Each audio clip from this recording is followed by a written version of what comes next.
For Spence Petros, fishing catfish means fishing ponds. And like most cat anglers, he prefers to fish from shore. Let's join Spence on a pond he fishes regularly. His approach, you'll note, is unique. You know, bass anglers know about all these little hidden ponds all over the place, farm ponds, municipal ponds, ponds in your own backyard where you can go there and catch bass or bluegills or crappies. But you know, a lot of these same waters are loaded with catfish, channel catfish, and darn good sized ones too. What happens a lot is they throw a few catfish in to keep the pond clean, or they have a little fishing contest for kids in the area. However they get in there. I've heard the old on the bird's feet, which I don't believe that one too much. But the bottom line is there's a good population of channel catfish in almost all of these areas that have the largemouth and bluegills and crappies. Now we're here today in a little pond in the northwest suburb of Chicago.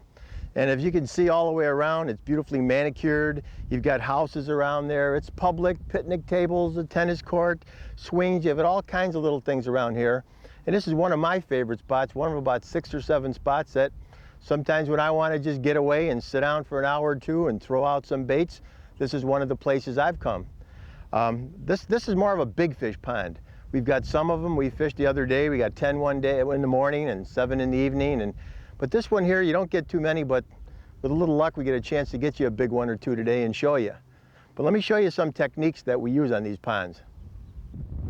You know, when you come to these new little ponds like this, the first thing is, where do I fish? Well, one thing is you can walk around like this and you can just look at the shoreline. Like there's got a lot of sand and gravel, a nice hard bottom in here, and maybe that's why this one produces some big catfish. But you can walk around and just look where the tapers are. Sometimes you'll see yellow go way out, which is a sand flat.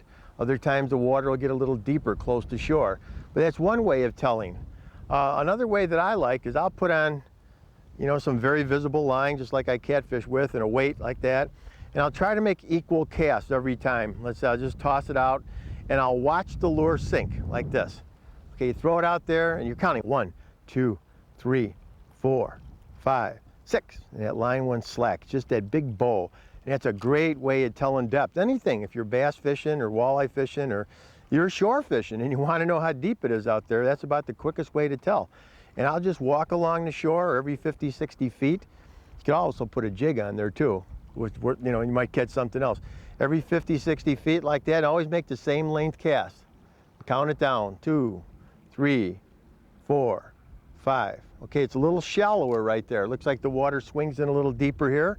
You've also got some weeds right here, which could be another indication of being a little shallower. A little flatter, a little more fertile, a little shallower, and the count differed over there by about a foot, foot and a half. And that's all you need. Sometimes a couple of feet difference just gives them that little deeper water swing in where they're more accessible from shore. And you don't have to get in there and throw that line way out. I mean, you don't have to, but we'll do different things. And I'll show you when we get into the techniques. We throw a short line, a long line, a medium line, spread them out, try different baits. But first you got to find a good area to fish. Fishing ponds is not as random as it might first appear. Look for key features such as points, drop-offs, corners or bays, weed lines, overhanging trees, and areas where water flows in or out of the pond. Even depth changes as small as a foot or two can make a big difference when fishing these small waters. These catfish in these ponds are real predators. They're like a bass, and one of their favorite food to eat are bluegills. And what we'll do early on was maybe we'll catch a couple small bluegills like this, or if they're not legal where you're at, use some suckers. Suckers have tough meat and they'll stay on the hook real well. We get a bigger bluegill like that and sometimes we'll just cut it in half, or a small one could be whole, or sometimes we'll even use them live. Now, sometimes you'll have a little grass on the bottom, and one thing we can do then too is even take some styrofoam and cut like a fillet of bluegill and put the styrofoam in and then wrap a little line on it to float it up a little higher like that. Or you could use one of the European style floats and just set it so it's just right above bottom, or the weight could be hanging on the bottom and you could have the cut bait right a little bit above it like that. But we'll use that, and I generally like to put a treble hook on, and then I'll use a weight, preferably a barrel sinker like this. And generally I'm using the cut bait with a fire line. I'm using 20, 30 pound test fire line because I'm tossing this out on a long cast. Another one of my favorite baits, chicken liver. Now, chicken liver is a little tougher to stay on the hook. The best thing you want to do is if it's frozen. If you can actually get it the night before and then cut up some chunks and make a nice, you know, the kind of chunks you want to use, and then you can just take them out and keep them cool, it works real good. But I like a piece about that big, and I use it with the treble hook. And I just weave it on, just get it in there like that, and get it in there like that, and push it in there like that, and just get it all ball of chicken liver right on there like that. And you gotta sort of make a lob cast. Don't be flipping it like that. Just like if you're fishing live bait for walleyes. Sort of lob it out and set it down and hope for the best. Another thing I like to use for catfish, a lot of the dip baits, or more affectionately known as stink baits. I got a whole bunch of them down there, and I think orange is a good flavor for today. All right, with the dip baits, which are pretty much all cheese based, when you cut that forked stick, save a part of it like this, because you don't want to put your hands in there.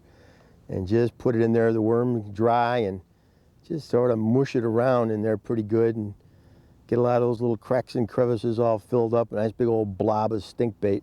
The best thing for it to stay on the longest is you got to go and dip it in there a little bit and cure it. Now with this dip bait, you got to use that soft tip and do a gentle lob, just like when you're fishing the chicken liver. Throw it out, let it sink. Get that nice visible line on there. Lay it down and put it where you can get at it real quick.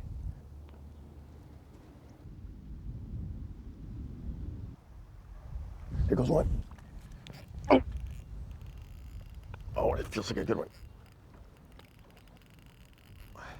Oh, come on, big old cat. I don't know if we got the pond record or not. 12 pounds we got to beat. Come on. Ooh, yeah. Oh, there it is. There he is. Oh, look at that one. Oh, man.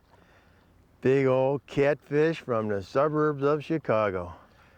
And, oh, one other thing I forgot to tell you about, have a net. Because when you hook a baby like this,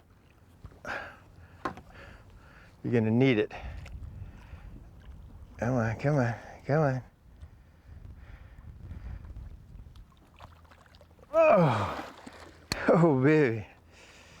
Whoa, look at that channel cat. Wow. Good eating, but I'd rather see some little kid catch this fish next year or next week. We'll throw him back, let somebody else enjoy him.